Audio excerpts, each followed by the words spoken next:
Hello everyone, welcome to History 102. I'm making this video in regards to an assignment that you have to do by looking at some art. So we're going to look at this concept called Baroque art. There's Baroque music and architecture and so forth, but we're going to focus on art. And I just want to show you some examples of Baroque, but I also want you to apply what you learn into the different pieces that I'm going to show you. So you might be familiar with it. Maybe you've been to Europe and you've seen it. This is a great example of Baroque art. And you can see some things kind of stand out here, particularly the light, how bright it is in certain areas, while in other areas it's kind of dark. And again, we're going to cover some of these things. So take notes because you'll probably use it for the assignments. All right, so I'm going to give you a definition. Then after that, you'll apply what you learn to the artwork. So if you look at the artwork itself, both the previous picture and this picture, one thing that you notice is how realistic it is, right? So the other one was of people. This one's more of objects. And certain things just kind of stand out.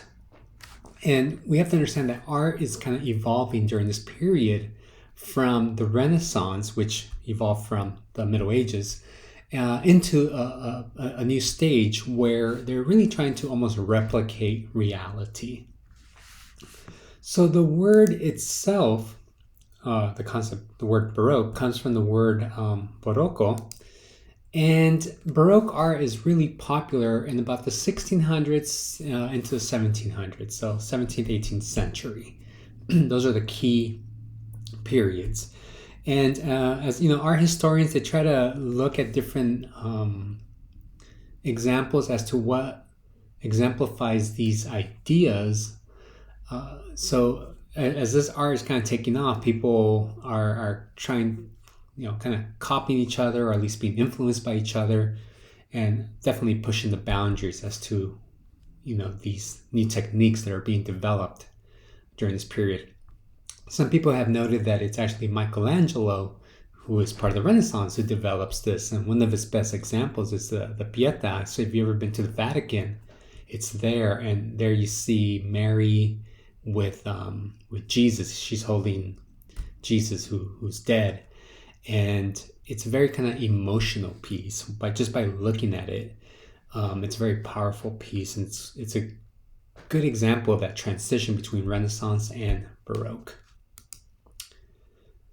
So the definition of Barocco is this concept, these ideas of something being irregular, something that's strange but fascinating and beautiful. So this is just like the definition of this term, not of Baroque art. All right, so just trying to give you some context as to where it comes from.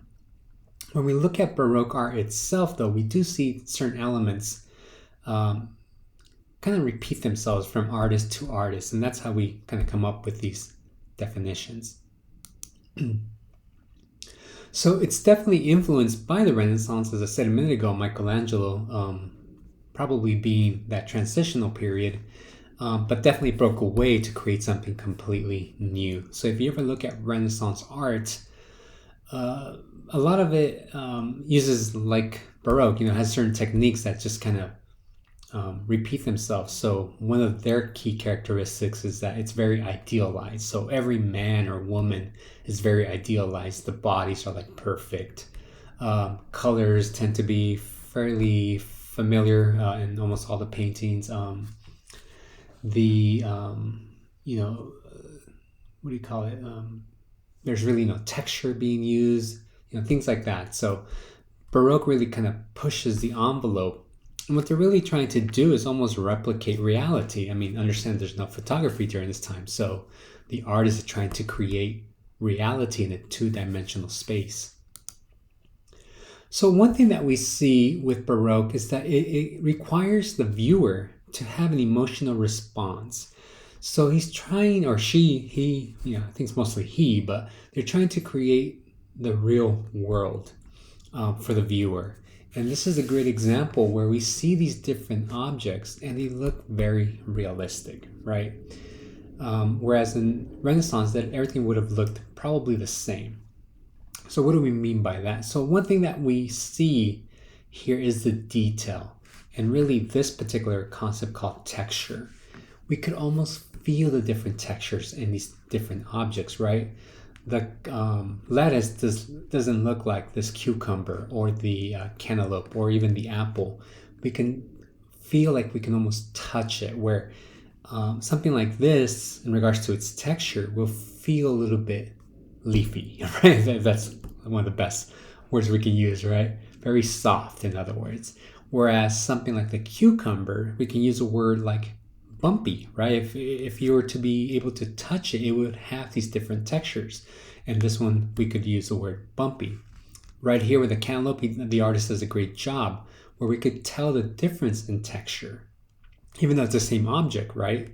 So this part, the exterior part, feels very hard, whereas the interior, you can see how mushy, and you probably get the image into your head, right, of what a cantaloupe feels like. And here we see a great example of different texture that it uses, different layers that are there. Another element of Baroque is this concept of movement. Now this one doesn't really have it. I'm going to show you one in a minute. But we sense this notion of movement. Things are going to be moving. And I'll save that one because I want to show you a better example of that. Another example, another element of Baroque is that the artist makes you engage with the artwork. So we're not just looking at the art and thinking, wow, what's going on here? We're actually part of the artwork where we are participants. So keep that in mind as you look at the other ones, because the other ones are not just people who are looking at art, right? We're actually in the art.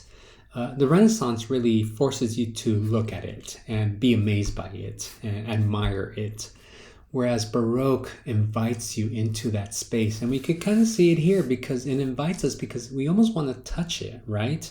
We're not thinking about why the artist did this. We almost want to, reach out, and maybe you feel hungry, right? So you get that engagement with the artwork itself.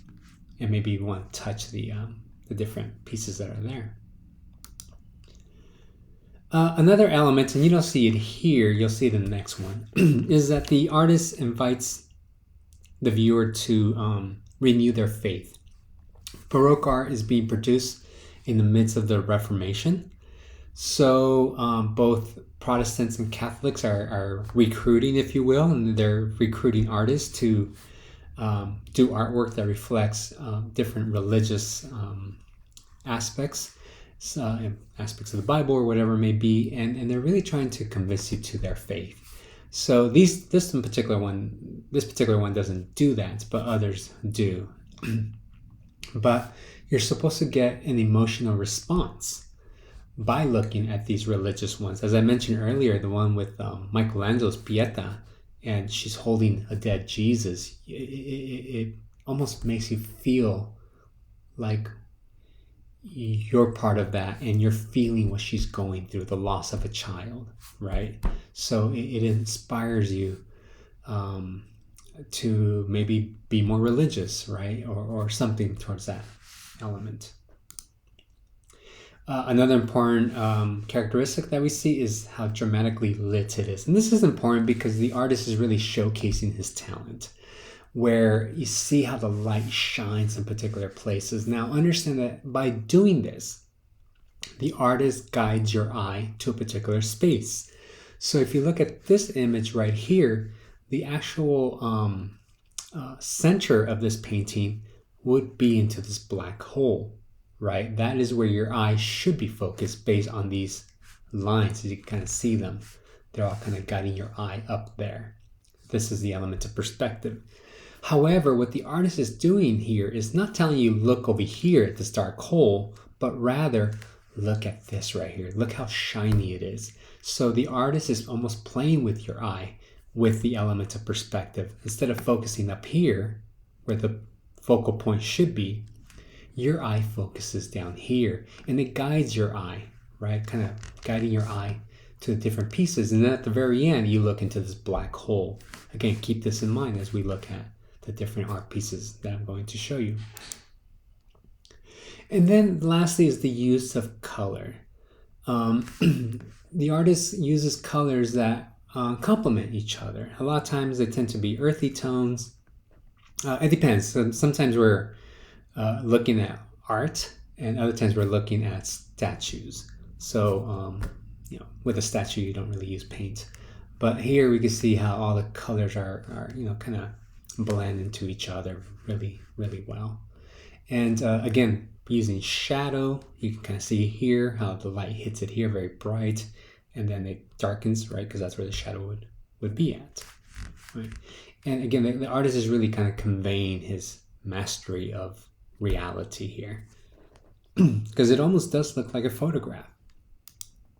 So here you see one by Bernini. You're gonna look at one at the for the assignment, but this is where I want to show you the example of movement, where the artist invites you into their space. Now, this is not an art piece like a drawing, but this is a statue.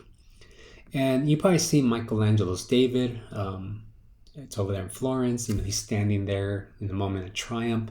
Here, this is Bernini's David, and this is much more different than Michelangelo's. What we see here is David in the middle of battle, and we're almost invited into this space because we sense that movement, and we can see how light this foot is, right? It's there's no weight on it, but we see over here all the weight being put here, and we could tell that because of all the muscles that are being strained, and also in his body and in his face. And we sense that movement, right? We sense that he's turning and he's about to throw this rock to Goliath and defeat him. So we're by looking at this piece, we feel that we are participating because it almost feels like we're in that space. And we better get out of the way because he might hit us with this slingshot, right? So we walk around it so we don't get in the way. All right, so these are just the different elements of Baroque. Make sure to, again, jot down some notes because you'll be applying it to what we're going to look at.